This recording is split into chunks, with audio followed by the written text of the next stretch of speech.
Clip number 448۔ اس clip میں آپ سورہ توبہ کی آیت نمبر 67 سے 68 تک کی تلاوت، ترجمہ، تفسیر قرآن صراط الجنان سماعت فرمائیں گے۔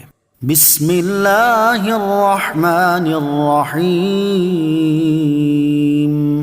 ترجمہ، اللہ کے نام سے شروع جو نہایت مہربان رحمت والا ہے۔ المنافقون والمنافقات بعضهم من بعض يأمرون بالمنكر وينهون عن المعروف ويقبضون أيديهم نسوا الله فنسيهم ان المنافقین هم الفاسقون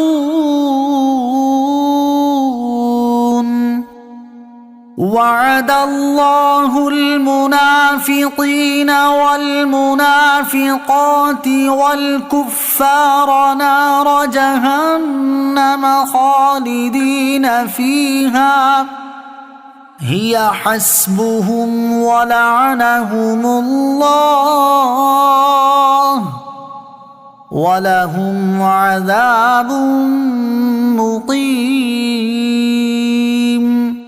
ترجمہ، منافق مرد اور منافق عورتیں سب ایک ہی ہیں، برائی کا حکم دیتے ہیں اور بھلائی سے منع کرتے ہیں اور اپنے ہاتھ بند رکھتے ہیں۔ انہوں نے اللہ کو بھلا دیا تو اس نے انہیں چھوڑ دیا۔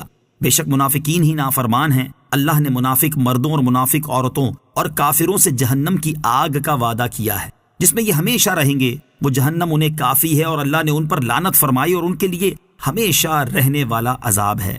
المنافقون والمنافقات، منافق مرد اور منافق عورتیں۔ اس آیت کا خلاصہ یہ ہے کہ منافق مرد اور منافق عورتیں سب نفاق اور اعمال خبیثہ میں یکساں ہیں۔ ان کا حال یہ ہے کہ کفر و معصیت اور رسول اللہ صلی اللہ تعالی علیہ وسلم کی تکذیب کا حکم دیتے ہیں اور ایمان و طاعت اور تصدیق رسول سے منع کرتے ہیں اور راہ خدا میں خرچ کرنے سے اپنے ہاتھ بند رکھتے ہیں۔ انہوں نے اللہ تعالیٰ کو بھلا دیا اور انہوں نے اس کی اطاعت اور رضا طلب نہ کی تو اللہ عز و جل نے انہیں چھوڑ دیا اور ثواب و فضل سے محروم کر دیا۔ بے شک وہی نافرمان ہیں۔ برائی کا حکم دینا اور بھلائی سے منع کرنا منافق کا کام ہے۔ اس آیت سے معلوم ہوا کہ برائی کا حکم دینا اور بھلائی سے منع کرنا منافق کا کام ہے۔ افسوس کہ ہمارے زمانے میں یہ چیز گھر گھر دیکھنے میں آ رہی ہے کہ گھر والوں کو گناہ کرنے کی ترغیب دی جاتی اور ان کے سامنے گناہوں کو معمولی قرار دے کر انہیں مزید گناہوں پر ابھارا جاتا ہے، جیسے نماز اور روزے کی پابندی کرنے سے روکا جاتا اور ان کے بارے میں اس طرح کلام کیا جاتا ہے جیسے ان کی خاص اہمیت نہ ہو۔ ٹی وی پر کوئی من پسند ڈرامہ یا فلم آ رہی ہو تو دوسروں کے سامنے ان کی خوبیاں بیان کر کے انہیں بھی وہ ڈرامہ یا فلم دیکھنے کے لیے بلایا جاتا ہے۔ فلموں، ڈراموں اور ٹی وی کے بے حیائی عام کرنے اور مسلمانوں کے دینی اور مذہبی عقائد و معمولات کو مجروح کرنے والے پروگراموں کو دیکھنے کے لیے نت نئے انداز سے ایک دوسرے کو مائل کیا جاتا ہے۔ بے حیائی اور عریانی پر مبنی لباسوں کو فیشن اور سوسائٹی کا تقاضا بتا کر انہیں پہننے کی ترغیب دی جاتی ہے۔ والدین اپنی اولاد کو ماڈرن اور آزاد خیال دیکھ کر خوش ہوتے ہیں اور مذہبی حلیے میں دیکھ کر تکلیف محسوس کرتے ہیں۔ کوئی داڑھی رکھ لے اور مذہبی شکل و صورت بنا لے تو والدین اس سے ناراض ہوتے ہیں اور اسے گناہوں کی طرف جانے پر مجبور کرتے ہیں، جبکہ اگر کوئی رشوت اور سود کا مال لا کر گھر میں خوشحالی لاتا ہے تو اس سے خوش ہوتے ہیں۔ ایسے لوگوں کے لیے اس حدیث پاک میں بڑی عبرت ہے۔ حضرت ابو امامہ باہلی رضی اللہ تعالیٰ عنہ سے روایت ہے، نبی کریم علیہ الصلوۃ والسلام نے ارشاد فرمایا، جب تمہاری عورتیں سرکشی کریں گی، تمہارے نوجوان فاسق ہو جائیں گے اور تم جہاد چھوڑ دو گے تو اس وقت تمہارا کیا حال ہوگا؟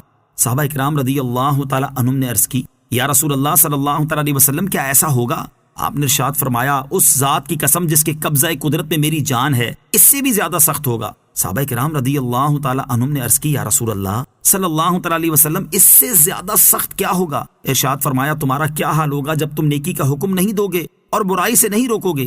صحابہ کرام رضی اللہ تعالیٰ عنہم نے عرض کی، یا رسول اللہ صلی اللہ تعالیٰ علیہ وسلم کیا ایسا ہوگا؟ ارشاد فرمایا، ہاں، اس ذات کی قسم جس کی قبضہ قدرت میں میری جان ہے، اس سے بھی زیادہ سخت ہوگا۔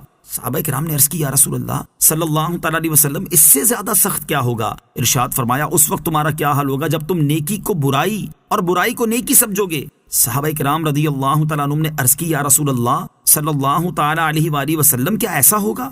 ارشاد فرمایا، اس ذات کی قسم جس کی قبضہ قدرت میں میری جان ہے، اس سے بھی زیادہ سخت ہوگا۔ انہوں نے عرض کی، اس سے زیادہ سخت کیا ہوگا؟ ارشاد فرمایا اس وقت تمہارا کیا حال ہوگا جب تم برائی کا حکم دو گے اور نیکی سے روکو گے؟ صحابہ کرام رضی اللہ تعالی عنہم نے عرض کی یا رسول اللہ صلی اللہ تعالی علیہ وسلم کیا اس طرح ہوگا؟ ارشاد فرمایا ہاں، اس ذات کی قسم جس کی قبضہ قدرت میں میری جان ہے، اس سے بھی زیادہ سخت ہوگا۔ اللہ تعالیٰ فرماتا ہے مجھے اپنی قسم ہے میں ان پر ایسا فتنہ مقرر کروں گا کہ اس میں سمجھدار لوگ بھی حیران رہ جائیں گے۔ اللہ تعالیٰ ہمیں منافقت کی اس علامت سے بچنے کی توفیق عطا فرمائے۔ وعد اللہ المنافقین والمنافقات، اللہ نے منافق مردوں اور منافق عورتوں سے وعدہ کیا ہے۔ اس سے پہلی آیت میں منافقوں کے برے اعمال بیان کیے گئے اور اس آیت میں ان کی سزا بیان کی گئی ہے کہ وہ جہنم کی آگ میں ہمیشہ رہیں گے اور عذاب و سزا کے طور پر جہنم انہیں کافی ہے۔ اللہ تعالیٰ نے انہیں اپنی رحمت سے دور کر دیا اور ان کے لیے ہمیشہ رہنے والا عذاب